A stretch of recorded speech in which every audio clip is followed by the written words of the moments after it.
Hello সবাইকে, কীভাবে আপনারা 3 পিন সকেট লাগাবেন তো চলুন দেখিয়ে দিই। তো ফার্স্টে আপনারা বক্স থেকে ওপেন করবেন।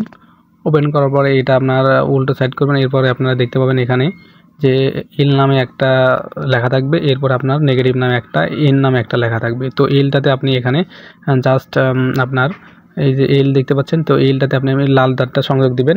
এরপরে আপনার এই সাইডে দেখতে পাবেন যে এন, তো এন যেখানে থাকবে ওখানে আপনি কালো তারটা সংযোগ দিবেন। ওর এন মানে হচ্ছে নেগেটিভ। তো দেন এটা আপনার ওই সকেট থেকে আগে তারপরে এটা খুলে নেবেন, মানে নাট দিয়ে খুলে নেওয়ার পরে এখানে আপনার দুই সাইডে নাট থাকবে, সেই নাট দুটো আপনার আবার যথাক্রমে টাইট দিয়ে দিবেন। দেওয়ার পরে এখানে আপনার লাল কালো তারটি আপনি সংযোগ দিয়ে দিবেন। এবার সংযোগ দেওয়ার পর দেন পুনরায় আপনারা আবার ওটা নাট দুটো টাইট দিয়ে আটকে দিবেন। আটকে দেওয়ার পরে এখানে আমি এখন চেক করব।